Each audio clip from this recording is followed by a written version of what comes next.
Mas Rumel pernah saya kuliahi gratis tentang ikhtisor ini.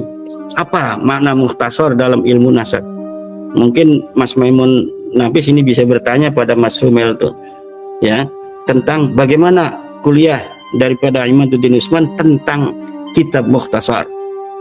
Kemudian seharusnya yang dijadikan oleh Mas Maimun Nafis sebagai kaidah, ini kitab apa yang akan saya sebutkan jelas, kaidahnya jelas, ada di kitab jelas. Silahkan Mas Maimun Nafis buka kitab Al-Wajiz fi Idahi Qawaidil Fiqhi karya Muhammad Sidqi halaman 205. As-sukut fi ma'radil hajati bayanun. As-sukut fi ma'radil hajati bayan. Diam ketika dibutuhkan itu menjelaskan sesuatu. Orang diam ketika dibutuhkan itu menjelaskan sesuatu. Apa sesuatu itu? Memang sesuatu itu tidak ada. Dia diam terhadap anak Ahmad bin Isa yang bernama Ubaid. Itu adalah bayan, menjelaskan bahwa Ubaid ini bukan anak daripada Ahmad bin Isa. Kemudian pakai kaidah lagi, la yalzamu min adamid dalili adamul madlul. Tidak mesti tidak adanya dalil itu tidak adanya madlul. Betul.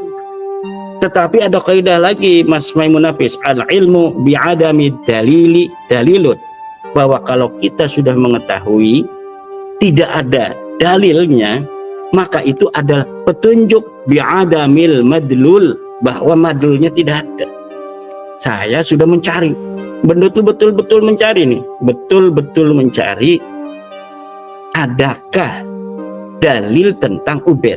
Tidak ada. Kita cari dalam kitab abad ke-4 te ayat, dalam kitab abad ke-5 te ayat, dalam kitab abad ke-6 Orono, dalam kitab abad ke-7 Gair Maujid, dalam kitab abad ke-8 Nating, dalam kitab abad ke-9 kitab Nasab, pokoknya Wisorono pokoknya.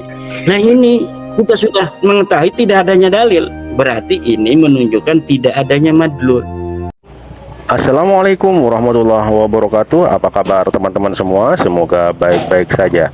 Pada kesempatan kali ini saya mau berbagi jawaban dari Kiai Haji Imaduddin Usman Al-Bantani tentang Maimun Nafis di Robito Alawiyah. Yuk, seperti apa jawabannya? Langsung saja menuju ke videonya. Let's go. Ada seorang ustadz dari pesantren Sarang, guru di sana, seorang ustadz di pesantren Sarang. Ini Mas Maimun Nafis dengan berapi-api ya, kayaknya itu menahan amarah gitu. Karena memang Mas Rifki, saya pernah menjawab tentang Gus Najih ya, tentang Gus Najih. Mungkin ini Mas Maimun Nafis ingin menyatakan bahwa saya muridnya Gus Najih bisa menjawab kan? Karena saya waktu itu telah menjawab dari proposisi Gus Najih yang memang beliau bukan tidak alim, beliau alim, tetapi dalam masalah nasab ini memang memerlukan kejelian tersendiri, itu saya kira.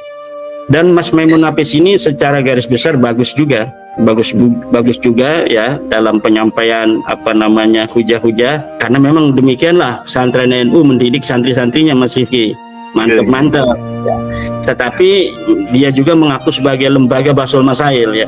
Lembaga Bahsul Masail mungkin di tingkat kabupaten atau provinsi, dan sekarang ini dari tingkat PBNU akan menjawabnya. Ya baik. Nah, ini anggota Bahsul Masail PBNU akan menjawab anggota Bahsul Masail di Jateng atau di Rembang gitu ya, Mas Maimun Nafis, atau tingkat pesantrennya. Ini sama-sama anak NU. Mas Maimun Nafis mengatakan bahwa nasab Ba'alawi sudah diisbat 180 kitab. Ini sama dengan Mas Hanif Alatas tadi ya, 150 kitab atau 180 kitab. Ya saya katakan lagi, Mas Maimun Nafis 1000 atau 2000, 1 juta kitab yang mensahihkan nasab Ba'alawi itu akan mentok ke abad 9 kepada kitab Al-Burqatun Al-Musiqah dan kitab Al-Jauharus Syafa. Karena memang itu muaranya di situ, dimulainya dari situ, bendungannya di situ, kemudian dialirkan kemana-mana. bisa tidak sebelum dari bendungan Al-Jahrus Syafaf dan Al-Furqa itu pengisbatan itu melaju sampai ke Ahmad bin Isa? Tidak ada, Mas Maimun Hafiz. Nasab Alawi dipabrikasi, dibangun pada abad ke-9. Itu ya. Wah, ulama-ulama itu ulama yang siqoh, adalah dan sebagainya. Kita tidak meragukan kesikohan para ulama. Kita tidak meragukan keadalahan para ulama. Tetapi kita harus sadar bahwa ulama itu tidak maksum. Ulama itu tidaklah dijaga oleh Allah seperti Nabi Muhammad dijaga, para anbiya dijaga dari kesalahan. Kalau kita mengatakan ulama pasti benar, maka akan banyak orang-orang yang harus kita benarkan. Ketika salah satu berbeda dengan yang lainnya, kita akan bingung. Wong semuanya maksum kok. Ini tidak begitu. Agama ini agama dalil. Siapa yang punya dalil, maka dialah yang harus diikuti. Wala taqfu ma laysa laka bihi ilm. Itu Mas Maimun. Jangan kau ikuti apa yang tidak punya dalil. Ibnu Hajar dan lain sebagainya itu tidaklah berniat berdusta, tidak. Dia mendapatkan dari kitab Al-Juz'ul Latif. Dia tidak bertemu dengan Al-Idrus. Dia membaca kitabnya Al-Juz'ul Latif. Dia husnudzon. Dia tulis saja itu kitab Al-Juz'ul Latif yang menerangkan silsilah dirinya sampai Rasulullah. Kemudian Ibnu Hajar mengutip, ya mengutip aja. Oh, Ibnu Hajar pun ulama besar, masa dia ini tidak teliti? Ya, ulama itu kalau dalam masalah fikih kan Ibnu Hajar ulama fikih. Kalau Ibnu Hajar bicara masalah fikih, mungkin dia akan betul-betul tasabut wa tahaqquq. Tetapi ketika hanya bicara tentang silsilah sanad yang hanya untuk tabarrukan, ya nggak perlu beliau itu mentasabut dan mentahakuk. Akan banyak waktu terbuang untuk seorang Ibnu Hajar yang ahli fikih kalau untuk mengisbat nasab Alawi atau meneliti nasab Alawi satu persatu. Contohnya saya ini 2 tahun ini nguprak nasab Alawi, banyak tulisan saya, kitab-kitab saya belum selesai. Dalam bahasa Indonesia saya punya kitab buku induk fikih Islam Nusantara, baru jilid 1 dicetak. Lihat itu di perpustakaan universitas Islam di Indonesia, di UIN itu ada itu buku induk fikih Islam Nusantara, baru 1 jilid. Jilid keduanya sampai sekarang belum selesai. Kenapa? Mikirin nasabnya Bahlawi ini nih. Kemudian kitab Al-Muqtafi fi Syarhi Nihayatiz Zain karya Syekh Nawawi At-Tanar Al-Bantani, itu saya baru sarahin 1 juz dari puluhan juz yang saya rencanakan. Itu bisa dilihat di dalam internet, di arsip.com, di Maktabah Nur dan lain sebagainya. Al-Muqtafi fi Syarhi Nihayatiz Zain. Itu karena ada nasab Bahlawi ini saya belum bisa untuk meneruskan. Jadi membutuhkan waktu yang banyak, dan waktu itu tidak dianggap urgen oleh Ibnu Hajar untuk meneliti nasab-nasab itu. Kenapa? Karena yang ditemui orang-orang soleh yang beliau tahu ini nasab tidak mencurigakan. Ya hari ini yang kita temui kan model-model begitu, Bu, yang mencurigakan itu kan. Akhirnya kita meneliti, dan setelah diteliti haplogrupnya G. Setelah diteliti nasabnya nggak nyambung, ya kan, 550 tahun. Di kitab sejarah tidak ada nama-namanya, apalagi nanti kan. Kemudian Mas Maimun Hafiz, Sajarah Mubarakah ini penisbatan pada Imam Fakhrul Razinya diragukan. Ya boleh saja orang meragukan kan, itu namanya hak pribadi masing-masing sesuai kepentingannya masing-masing. Yang jelas bukti materialnya itu loh Mas Maimun Hafiz. Ini ada kitab namanya manuskrip As-Sajarah Al-Mubarakah, ditemukan oleh Al-Mar'asi dari Iran, kemudian ditasabut oleh Syekh Mahdi Rojai, diteliti oleh Syekh Mahdi Rojai. Oh, ada mereknya, ini karangan Al-Fakhrul Razi 614 Hijriah. Kemudian nama kitabnya As-Sajarah Al-Mubarakah, penyalinnya ada namanya Wahid bin Samsuddin, tahun penyalinnya ada 820 Hijriah. Tempatnya di mana? Di Turki, di perpustakaan Sultan Ahmad As-Salis. Semuanya lengkap alamatnya. Lalu dicetaklah, kemudian kitab itu menjadi referensi para ahli nasab hari ini. Tiba-tiba ketika diteliti dalam kitab Sajarah Mubarakah itu menyebutkan Ahmad bin Isa anaknya 3, diragukan nih sama Mas Rumel Abbas, Mas Maimun Nafis. Wah, ini penisbatannya nggak jelas. Ini nggak jelas dari mana? Jelas itu penisbatannya. Cara kita meneliti, seorang peneliti manuskrip itu meneliti itu satu, meneliti pertama itu dari bukti material manuskrip itu sendiri. Benarkah dia ini karangan daripada Imam Fakhruddin Ar-Razi? Oh, jelas, namanya itu jelas Imam Fakhruddin Ar-Razi. Mas Romel ini ngotak-ngatik dalam buku menakar itu, ini Ar-Razi banyak, iya Ar-Razi banyak, tapi kan udah ada namanya itu Umar Ar-Razi, jelas itu Imam Fakhruddin Ar-Razi. Oh, ini katanya itu apa namanya ya, falasi, apa bukan falasi, kesengajaan berfalasi itu namanya, atau pura-pura bego namanya itu Mas Rifki. Lah ini udah jelas kitabnya ada, manuskripnya ada. Ketika mencetak tidak ada kepentingan pribadi dari Syekh Mahdi Rojai. Dia juga tidak menyangka itu di dalamnya itu membatalkan Balawi itu. Kan dia kan temannya Balawi. Kemudian Syekh Wahid Samsuddinnya, beliau ini tidak ada permusuhan dengan Balawi. Kalau dia ini apa namanya ini menulis naskah dari Imam Fakhruddin Ar-Razi itu sudah diketahui dia ini musuh Balawi, kemudian tidak memasukkan nama Abdullah, baru patut dicurigai. Ini tidak ada. Wahid bin Samsuddin, Imam Fakhruddin Ar-Razi, tidak ada berita dia bermusuhan dengan Balawi. Kitab itu, sebuah manuskrip perlu dicurigai kalau ada interest pribadi. Misal ada kitab tentang nasab Balawi, manuskrip karya Murtadha Az-Zabidi, tapi ditemukannya oleh keluarga Balawi. Ini perlu dicurigai nih, betul tidak itu kitab Murtadha Az-Zabidi, ulama abad ke-13 awal? Setelah diteliti ternyata bukan. Kitabnya itu ditulis oleh Hasan Muhammad Qasim dari Mesir, yang dia itu berkawan dengan bin Yahya yang ada di Mesir. Sangat besar kemungkinan bahwa dia menulis itu adalah atas desakan permintaan daripada bin Yahya yang ada di Mesir. Kenapa? Karena yang mengirimkan kepada apa Balawi yang ada di Indonesia untuk dicetak itu adalah bin Yahya itu. Bisa jadi itu Hasan Muhammad Qasim yang menulis, bisa jadi yang menulis ini bin Yahya itu sendiri. Yang jelas Hasan Muhammad Qasim telah diteliti oleh para ulama sebagai pemalsu manuskrip Az-Zainabat yang ada di Mesir, yang dikatakan itu sebagai karangan Al-Ubaidili, ternyata karangan dia sendiri untuk mempertahankan Masjid Az-Zainab yang ada di Mesir. Ini sudah jelas. Kalau seperti itu, manuskrip yang ada interest pribadi dengan penemunya, dengan penulisnya, patut dicurigai.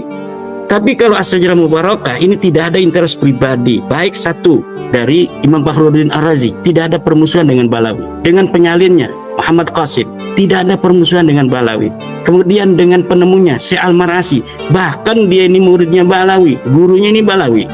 Mahdi Rojai, dia seorang Syiah yang teman-temannya Syiah Indonesia dari Balawi. Jadi Balawi yang Syiah itu dari Indonesia, temannya Mahdi Rojai. Nggak mungkin dia punya interest untuk membatalkan nasab Balawi dengan penemuannya. Jadi ini sangat sikoh sekali Mas Maimun Nafis Sajarah Mubarakah untuk dijadikan pegangan Mas Maimun Nafis untuk merenung.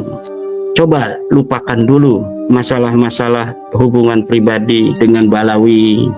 Lupakan dulu hubungan kekerabatan, keguruan itu kita coba secara ilmiah. Insya Allah Mas Maimun Nafis akan menemukan kebenaran yang hakiki. Ma'rifatu haqiqati syai'i bil yaqin.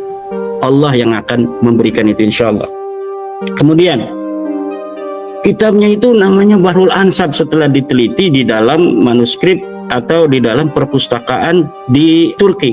Mas Maimun Nafis, kitab-kitab nasab itu disebut secara global itu Bahrul Ansab. Jadi orang ngomong kitab nasab itu Bahrul Ansab, nanti judulnya apa beda lagi. Jadi setiap kitab nasab zaman dulu itu ada istilah disebutnya semuanya Bahrul Ansab.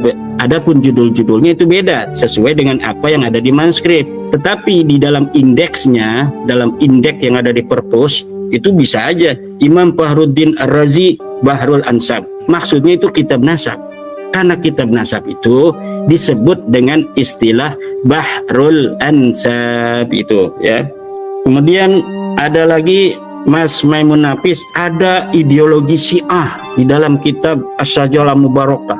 Tidak mungkin dengan gaya Maduranya Mas Maimun Nafis, katanya saya ini Madura asli, Gus Wapi itu Madura yang tidak Nih, Mas Rifki ini Madura asli nih. Kalau saya Madura keturunan saja ya.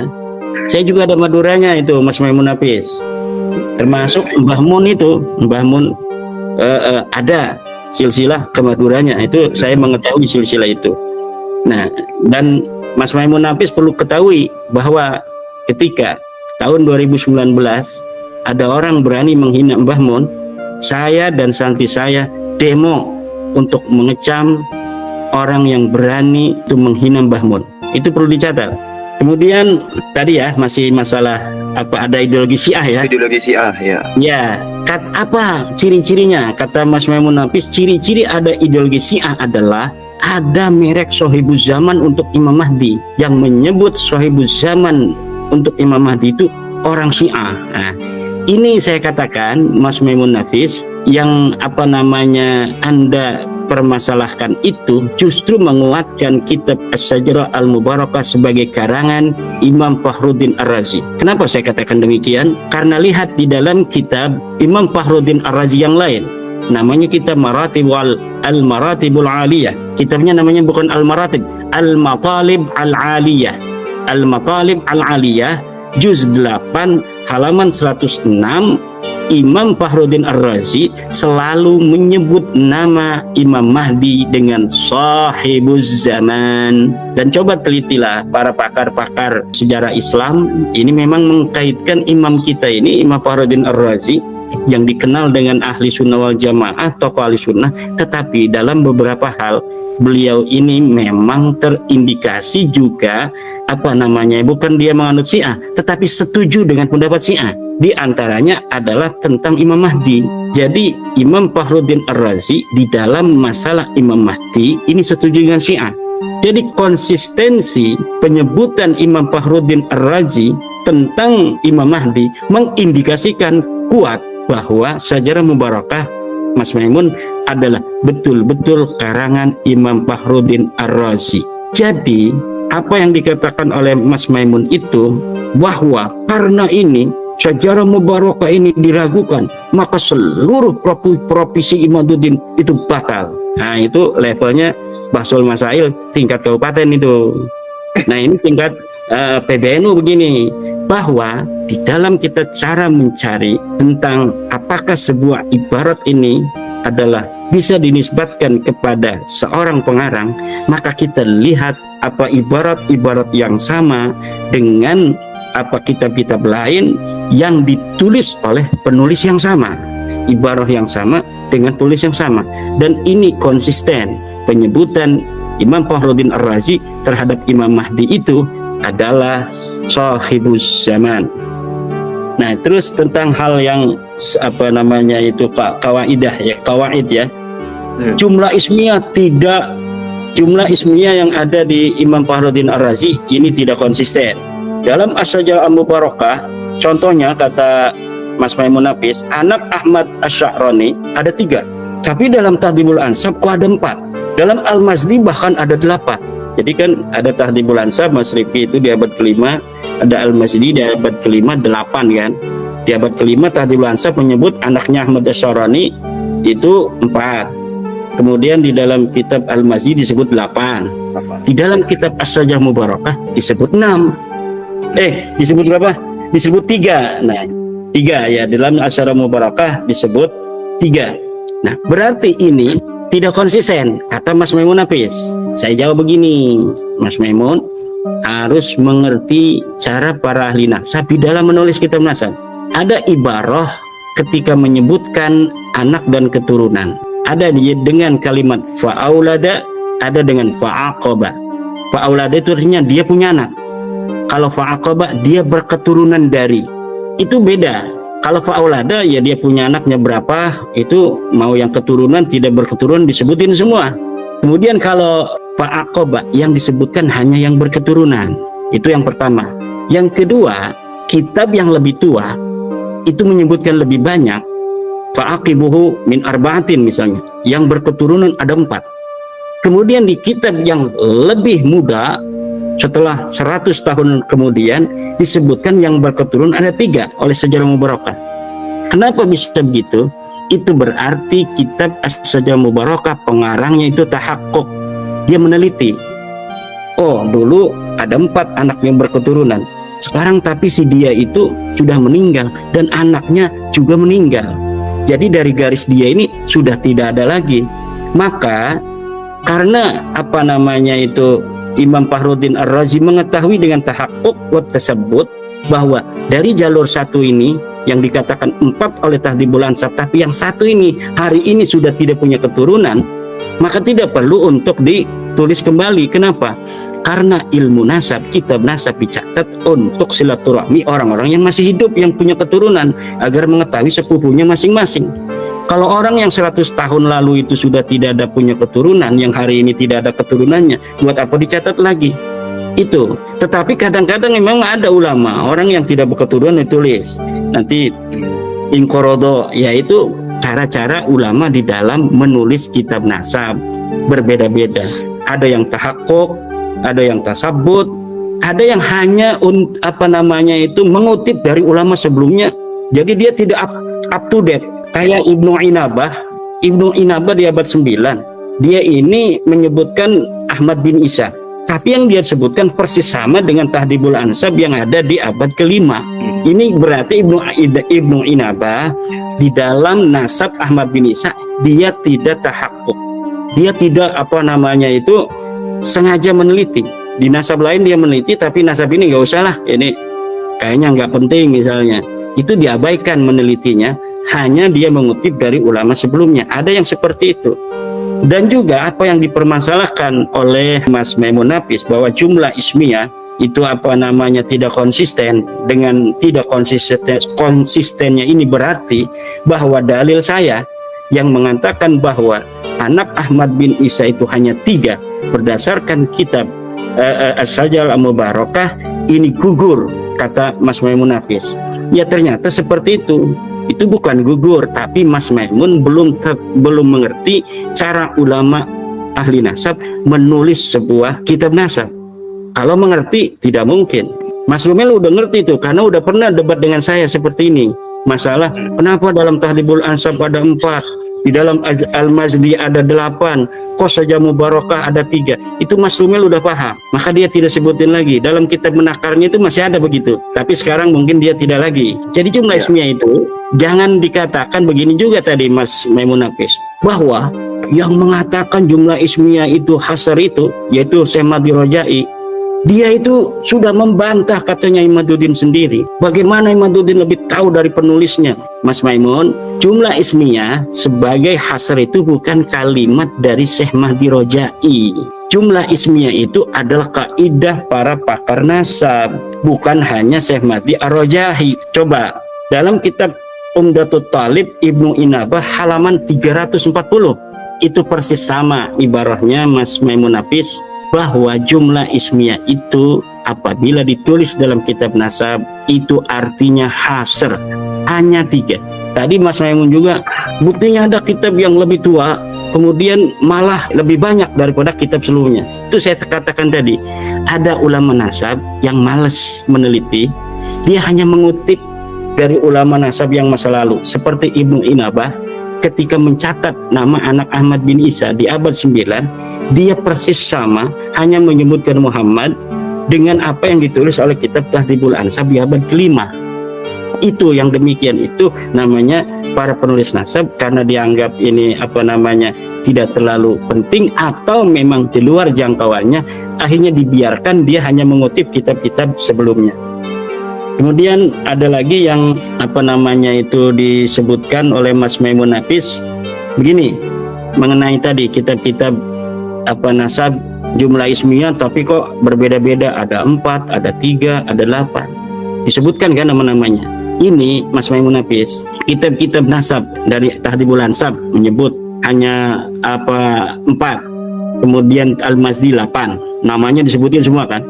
Kemudian As-Sajarah Mubarakah menyebut 3. Ketika tidak disebutkan pun oleh kitab As-Sajarah Mubarakah nama-nama yang 4 itu yang ada di Al-Mazdi, itu disebutin. Jadi memang sosoknya ada gitu di abad kelima. Tetapi Ubaid tidak begitu. Dia sudah tidak disebutkan di Sajalah Mubarakah, di Tahdhibul Ansab pun tidak ada, di kitab Al-Mazdi pun tidak ada, di Al-Muntaqilatut Talibiyah pun tidak ada, dalam kitab Al-Asili tidak ada, dalam Al-Fahri tidak ada, dalam As-Sabatul Musan tidak ada, dalam kitab Umdatul Talib tidak ada, di dalam kitab An-Nafah Al-Ambariyah tidak ada. Nah, ini bedanya itu dengan apa yang tadi dipermasalahkan oleh Mas Maimun Nafis. Apa-apa yang tidak disebutkan di dalam As-Sajalah Mubarakah tapi disebutkan di dalam kitab Tahdhibul Ansab, ini membuktikan bahwa sosoknya pernah ada di abad kelima walaupun tidak disebutkan di abad ke-6. Tetapi untuk Ubaidillah sudah dia tidak disebutkan di Sajalah Mubarakah, sebelumnya pun tidak disebutkan, tidak ada.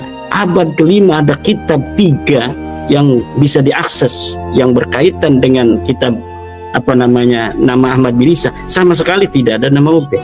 Kemudian abad-abad setelahnya itu sampai abad 9, sampai abad itu diciptakan pada abad 9, tidak ada. Ini yang saya katakan yang disebutkan oleh Mas Maimun Nafis itu menguatkan saya sebenarnya. Kemudian bikin kaidah, Mas Rifki, ini Mas Maimun Nafis ini bikin kaidah. Kata dia, as-sukut 'alan nasab wa adamud dzikri la yu'tabar fi ilmin nasab li anna sakita yahtamilu fi amrihi al-jahalatu au akhada anil jahili awil ikhtisaru. Ini maknanya begini, diam terhadap nasab dan tidak menyebut itu tidak bisa dijadikan patokan dalam ilmu nasab, karena orang yang diam itu mungkin saja dia tidak tahu atau mengambil dari orang yang tidak tahu, atau dia niatnya meringkes. Ini saya baru mendengar ini ada kaidah begini, Mas Rifki. Berarti sebelumnya belum ada kaidah itu ya? Iya, kayaknya dibikin sendiri ini. Karena berarti itu bisa dipertanyakan ya, itu kaidah ya, dari jelas. mana? Atau harusnya tadi Mas Mabdi Dikara sebagai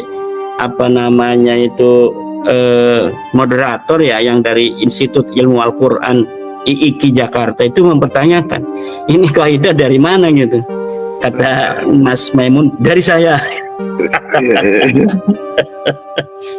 Nah, diam terhadap nasab dan dia tidak menyebut itu tidak dapat dijadikan patokan dalam ilmu nasab, karena orang yang diam, penulis nasab misalnya, mungkin saja dia tidak tahu atau mengambil dari orang yang tidak tahu atau niat meringkas. Ini kaidah ini kita bisa uji juga secara metodologis ya. Orang diam terhadap nasab tidak menyebutkan, dia tidak bisa dihitung dalam ilmu nasab, apalagi yang menyebutkan. Ya. Orang menyebutkan nasab, ini anaknya 3, ini harusnya yang dihitung kan. Tidak menyebut tidak bisa jadi patokan, tapi yang menyebut juga harus jadi patokan tuh. Jadi yang menyebut itu yang harus jadi patokan, tidak menyebut itu jangan jadikan patokan. Betul. Kalau maksudnya dia kan mungkin tidak menyebut nama Ubaidillah, jangan dijadikan patokan bahwa Ubaidillah tidak ada, kan maksudnya begitu dia. Tetapi ibarat ini kurang sempurna, karena orang yang diam itu mungkin saja dia tidak tahu. Ya betul, orang yang diam itu mungkin tidak tahu. Berarti kemudian, tidak tahu kan? Iya, berarti tidak tahu. Kalau tidak tahu ya udah, berarti tidak tahu itu bisa jadi karena memang tidak ada orang itu, makanya dia tidak tahu kan, karena memang objek ilmunya tidak ada, atau dia mengambil orang yang dari tidak tahu tentang sesuatu yang tidak ada itu, atau dia niat meringkas. Ini niat meringkas ini Mas Rumel pernah saya kuliahi gratis tentang ikhtisar ini, apa makna mukhtasar dalam ilmu nasab. Mungkin Mas Maimun Nafis ini bisa bertanya pada Mas Rumel tuh ya, tentang bagaimana kuliah daripada Imaduddin Usman tentang kitab mukhtasar. Kemudian seharusnya yang dijadikan oleh Mas Maimun Nafis sebagai kaidah, ini kitab yang akan saya sebutkan jelas, kaidahnya jelas, ada di kitab jelas. Silahkan Mas Maimun Nafis buka kitab Al-Wajiz fi Idahi Qawaidil Fiqhi karya Muhammad Sidqi halaman 205. As-sukut fi ma'radil hajati bayanun. As-sukut fi ma'radil hajati bayan. Diam ketika dibutuhkan itu menjelaskan sesuatu. Orang diam ketika dibutuhkan itu menjelaskan sesuatu. Apa sesuatu itu? Memang sesuatu itu tidak ada. Dia diam terhadap anak Ahmad bin Isa yang bernama Ubaid. Itu adalah bayan, menjelaskan bahwa Ubaid ini bukan anak daripada Ahmad bin Isa. Kemudian pakai kaidah lagi, la yalzamu min adamid dalili adamul madlul. Tidak mesti tidak adanya dalil itu tidak adanya madlul. Betul. Tetapi ada kaidah lagi Mas Maimun Hafiz, al ilmu bi adamid dalili dalilun, bahwa kalau kita sudah mengetahui tidak ada dalilnya, maka itu adalah petunjuk bi adamil madlul, bahwa madlulnya tidak ada. Saya sudah mencari, betul-betul mencari nih, betul-betul mencari adakah dalil tentang Ubaid. Tidak ada. Kita cari dalam kitab abad ke-4 ayat, dalam kitab abad ke-5 ayat, dalam kitab abad ke-6 Orono, dalam kitab abad ke-7 Gair Maujid, dalam kitab abad ke-8 Nating, dalam kitab abad ke-9 kitab Nasab, pokoknya Wisorono pokoknya. Nah ini kita sudah mengetahui tidak adanya dalil, berarti ini menunjukkan tidak adanya madlul. Memang tidak ada ini. Orang ahli nasab mengatakan bahwa Ubaid adalah anak Ahmad bin Isa, tidak ada. Jadi kaidah la yalzamu min adamid dalil adamul madlul ini jangan dipakai, yang dipakai al ilmu bi adamid dalili dalilun ala adamil madlul. Nah, itu Mas Rifki yang bisa saya sampaikan. Jadi itu ya teman-teman, jawaban dari Kiai Haji Imaduddin Usman tentang pernyataan Maimun Hafiz di Robitoh Alawiyah, yang mana menurut Maimun Hafiz ada sekitar 180 kitab yang sudah mengisbat nasab Alawi. Jadi jawaban Kiai Haji Imaduddin Usman Al-Badani, walaupun ada ratusan kitab, ribuan kitab, bahkan jutaan kitab, itu hanya di abad ke-9, kata Kiai Haji Imaduddin Usman Al-Bantani. Dan juga katanya sudah ulama-ulama masyhur yang sudah mengisbat ya. Kiai Haji Imaduddin Usman Al-Bantani tidak merendahkan ulama-ulama, tapi ulama itu tidak dijamin kebenarannya oleh Allah Subhanahu wa taala seperti apa yang dijamin oleh Allah kepada Nabi Muhammad SAW. Pasti ada yang salah gitu ya teman-teman. Oke, terima kasih buat teman-teman semua, semoga video ini bermanfaat dan sampai jumpa di video selanjutnya. Wassalamualaikum warahmatullahi wabarakatuh.